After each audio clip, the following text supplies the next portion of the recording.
दुनिया की तमाम छोटी और बड़ी खबरों के लिए हमारे चैनल को सब्सक्राइब करना न भूलें और बेल का बटन जरूर दबाएं। क्या है? मैं मुसलमान हूं तो क्या हिंदुस्तानी मुसलमान नहीं हूं?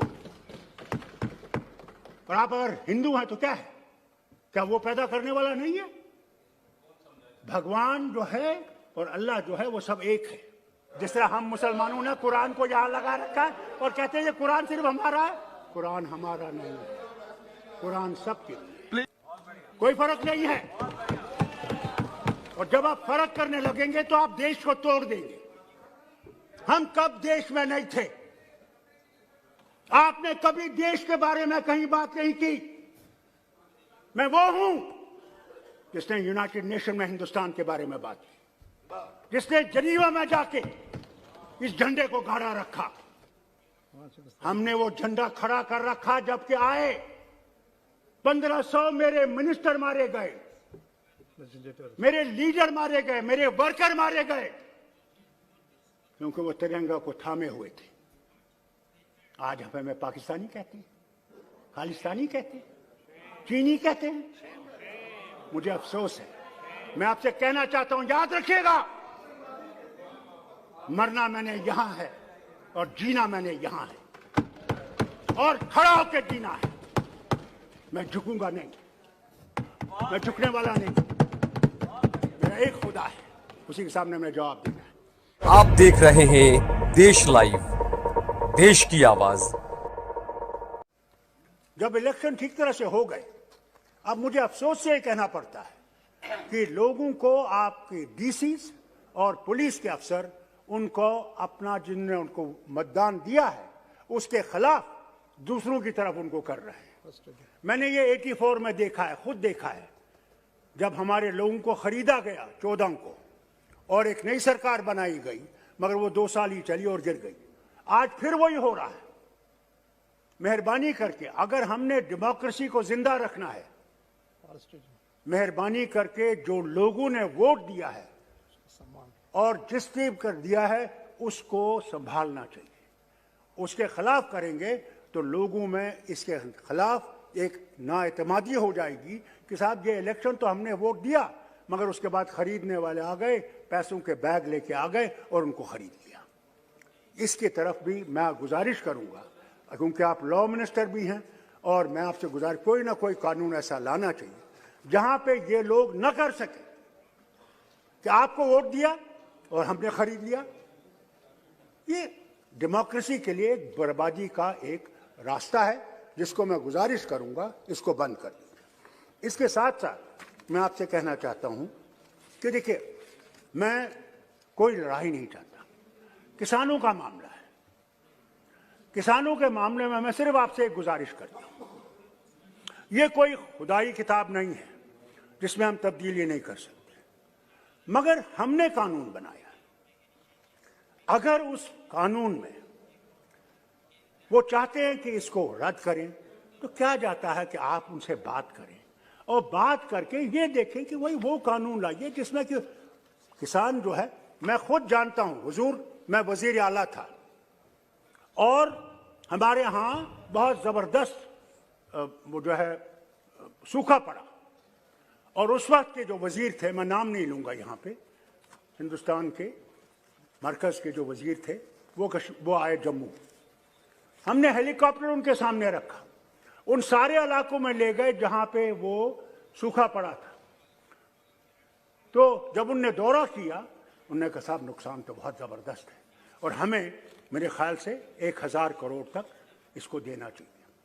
और जब दिया, हैरान होंगे, हमें 16 करोड़ मिले और मेरे पास डेवलपमेंट के लिए 37 करोड़ थे। मैंने डेवलपमेंट बंद कर दिया। मैंने कहा अगर किसान मर गया तो हम लोग जिंदा नहीं रह सकते, और किसान के लिए मैंने बीज, इंस्ट्रूमेंट्स, जो कुछ भी उनको चाहिए था, मैंने सरकार की तरफ से दिया। फर्टिलाइजर सरकार की तरफ से, कि किसान उठे, हम बच सकेंगे। आज आपसे भी हाथ जोड़ के ये बात करता हूं कि let us not stand on prestige, let not stand on prestige. This is our nation, we belong to this nation, and if we belong to this nation, let us respect everybody in this nation. मुझे बहुत बुरा लगता है जब मैं देखता हूं हम लोग उंगलियां उठाते हैं जवाहरलाल पे, सरदार पटेल पे, बाकी लीडरों पे, इंदिरा गांधी पे, राजीव गांधी पे, तो मुझे अफसोस होता है कि कल आप ताकत में नहीं होंगे, क्या फिर हम इन्हीं वजीर आजम के खिलाफ बात करेंगे? It is not what Indian परंपरा इज। जो गया उसकी इज्जत की, वो तो अब उधर पहुंच गया है, वहां जवाब देना है, हम सब ने देना है, आपने भी और मैंने भी। तो इसलिए जो हमने किया है, मैं हाथ जोड़ के आपसे भी कहता हूं, जो पार्लियामेंट्री मिनिस्टर हैं, कि मेहरबानी करके ये परंपरा मत छोड़िए। जो गया है, नहीं तो हम उंगलियां उठाते हैं और उंगलियां उठा के बात करते हैं। It is not parliamentary. इसलिए उनकी इज्जत करिए, गौरव करिए जो उन्होंने किया। मैं जानता हूं वो, मैंने खुद, आप में से कई होंगे जिनने सरदार पटेल को कभी देखा ही नहीं है, गांधी को नहीं देखा होगा। मैंने सरदार पटेल को भी देखा है अपने बाप के साथ और गांधी जी को भी देखा। गांधी जी कश्मीर आए तो मेरी माँ के साथ और मेरी बहन, उनकी तस्वीर है, एक तरफ मेरी माँ है और एक तरफ मेरी बहन है। मैंने इंदिरा गांधी के दिन भी देखा है, अपना डिसमिसल भी देखा है, बाप को जेल भी देखा है 20 साल, मगर मेरे बाप ने कभी जवाहरलाल के खिलाफ बात नहीं की। और जब जवाहरलाल से मिलने गए 20 साल जेल के बाद, दोनों की आंखों में आंसू थे, रोक नहीं सके। तो एक चीज है ना, पॉलिटिकली वी may differ, मगर इंसानियत तो है एक दूसरे में। क्या है, मैं मुसलमान हूं तो क्या हिंदुस्तानी मुसलमान नहीं हूं? और आप अगर हिंदू हैं तो क्या है, क्या वो पैदा करने वाला नहीं है? भगवान जो है और अल्लाह जो है वो सब एक है, कोई फर्क नहीं है। और जब आप फर्क करने लगेंगे तो आप देश को तोड़ देंगे। ऐसे देश को अगर एक रखना है तो हमने इकट्ठे रहकर रहना है, और अगर आपने कोई गलती की हम आपको ठीक करेंगे, हमने गलती की तो आप हमें ठीक करेंगे। यही तरीका है अगर हमने हिंदुस्तान को बनाना है। अगर नहीं बनाना है और तोड़ देना है तो जो मर्जी है वो करिए। इसलिए किसानों से बात करिए, हाथ जोड़ के कहता हूं, किसानों से बात करके कोई हल निकालिए। ये ठीक नहीं है, 90 साल हो गए, आज सारी दुनिया में हमारा वाहवाकार कर रहे हैं, कहाँ हमारी डेमोक्रेसी थी, और आज सारे बोल रहे हैं क्या हो रहा है। और वहां पे कील लगा रखे, हमारे मेंबर्स गए थे, जा नहीं सके। क्या जाता अगर हम जाते उनसे बात करते, भाई लोगों हम बात करेंगे आपके बारे में, आपकी जो मुसीबतें हैं हम उनको देखेंगे और कोशिश करेंगे कि आपका हल निकालने का। हम यहाँ हल निकालने के लिए बैठे हैं, हम यहाँ आपके लिए मुश्किलें खड़े करने के लिए नहीं बैठे हैं। Take us as opposition, but opposition for guiding you. Tomorrow we may be on that side and you will be on this side. Who knows? At that time, we will respect you more than you have respected us. We never considered you as enemies. You're part of us. As a doctor, I tell you, when a patient comes and takes the drop of blood, क्या उस बोतल के पूछता है, इस खून की बोतल से ये मुसलमान का खून है, ये ब्राह्मण का है, ये उस दलित का है? वो तो ये कहता है मुझे एक और बोतल लगाओ मैं ठीक हो जाऊंगा।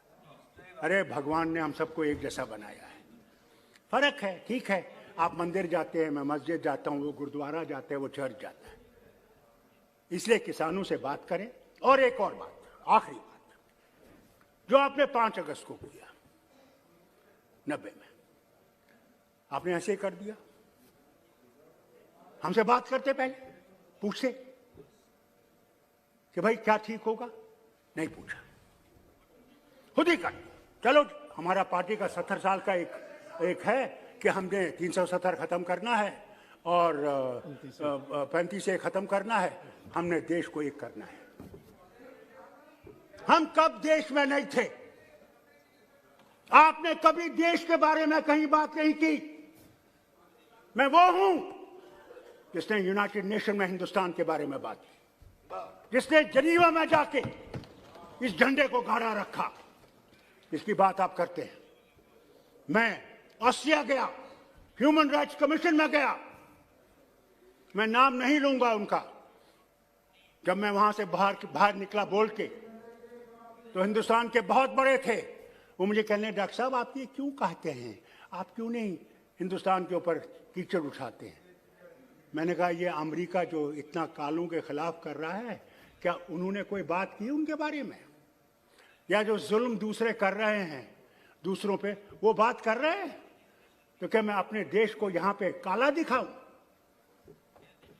ये देश हमारा है, मगर आपने हमारी भी इज्जत रखनी है, आपने हमको ये पहचानना है। हमने वो झंडा खड़ा कर रखा जबकि आए 1500 मेरे मिनिस्टर मारे गए, मेरे लीडर मारे गए, मेरे वर्कर मारे गए, क्योंकि वो तिरंगा को थामे हुए थे। आज हमें पाकिस्तानी कहते हैं, खालिस्तानी कहते हैं, चीनी कहते हैं। मुझे अफसोस है। मैं आपसे कहना चाहता हूं, याद रखिएगा, मरना मैंने यहां है और जीना मैंने यहां है, और खड़ा होकर जीना है।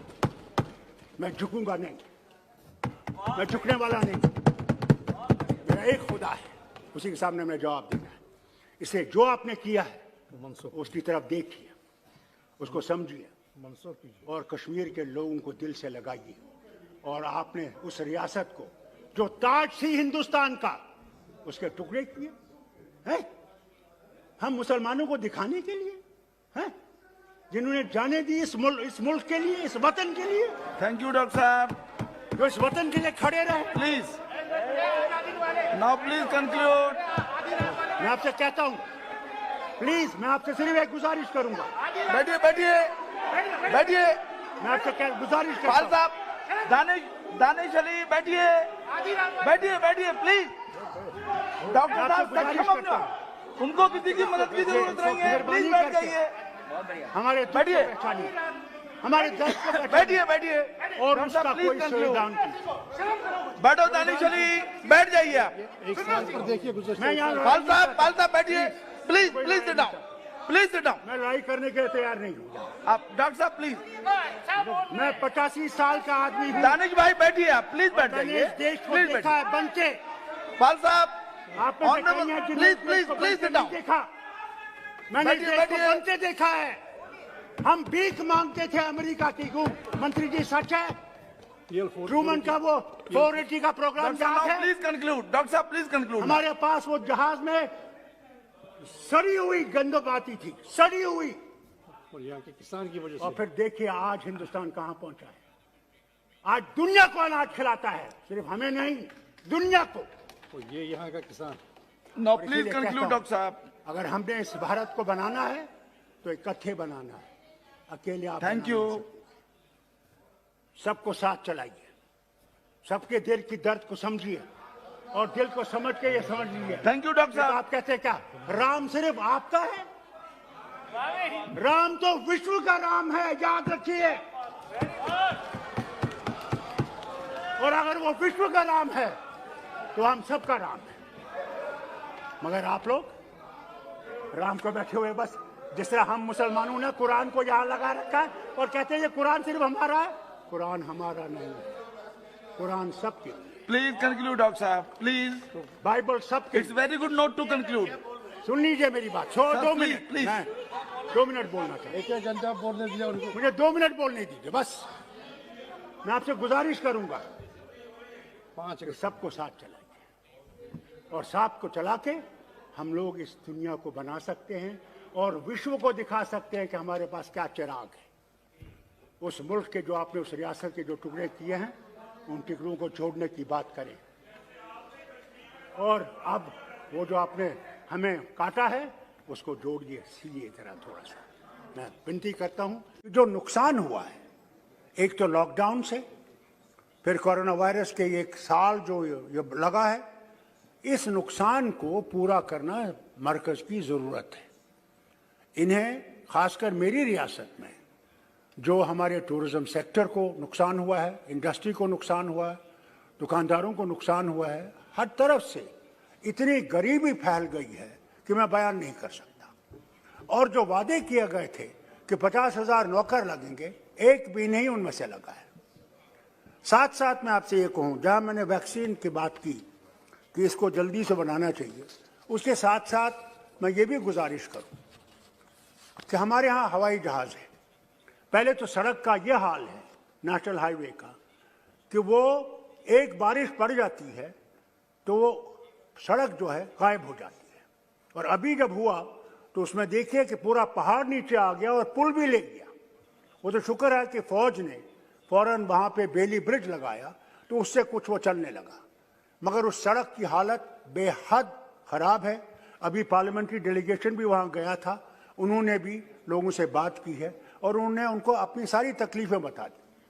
जहाँ वो रोड की हालत ऐसी है, दूसरा हवाई अड्डे की भी हालत ऐसी है कि हमसे वादा किया गया था कि क्योंकि हम एक पहाड़ों से घिरे हुए हैं और मौसम बहुत ख़राब होता है वहाँ पे, इसके लिए हमें कुछ उस एयरपोर्ट को बढ़ाने के लिए वहाँ पे कैट 1 है और हम कैट 2 का इंतज़ार कर रहे हैं, जिससे कि वो डिस्टेंस ऑफ लैंडिंग जो है वो कम हो जाए तो वो जहाज़ आ सकेंगे। वही एक रास्ता है हमारे लिए बाहर निकलने का। ख़ासकर इसमें यह भी हो जाता है जब हमारी सड़क बंद हो जाती है तो जहाज़ वालों की टिकटें जो 2000 की होती है वो 10,000 12,000 हो जाती है, और गरीब जिसको अपना मरीज वहाँ से या दिल्ली लाना है या चंडीगढ़ ले आना है उसके लिए वो और भी ज़्यादा महंगा पड़ जाता है। इसकी तरफ से भी मैं दरख्वास्त करूँगा सरकार को कि इसकी तरफ से भी कोई रोक लगनी चाहिए जिसमें कि ये जो किराया अपने ही तरफ से बढ़ाते हैं इसको रोका जाए। इसके साथ साथ मैं आपसे ये भी कहूँ, हमारे यहाँ रेल है जो कुछ वक्त से शुरू हुई थी, मनमोहन सिंह जी ने उसका उद्घाटन किया था। वो बारामूला से बानिहाल तक चलती है, मगर आज 1 साल से वो बंद है। और मैं क्योंकि होम मिनिस्टर यहाँ थे, मैं उनके सामने ये बात करता कि साहब इस रेल को शुरू करना बहुत ज़रूरी है, क्योंकि ये इसमें एक तो ट्रैफिक की कमी हो जाएगी जो रोड्स पे हैं और हमारे लोगों के लिए आसाइश हो जाएगी जो ये अगर ये रेल का जल्दी हो सके। मैं मुबारक करता हूँ मिनिस्टर साहब बैठे हैं कम्युनिकेशन के कि हमारे यहाँ 18 महीनों से हमें G4 नहीं था, 4G नहीं था, मगर इनने शुरू कर दिया। शुक्र है, अल्लाह करे कि अब वो चलता रहे, कि किसी और तरीके से वो बंद ना करे उसको, खुदा के वास्ते। आप देख रहे हैं देश लाइव, देश की आवाज।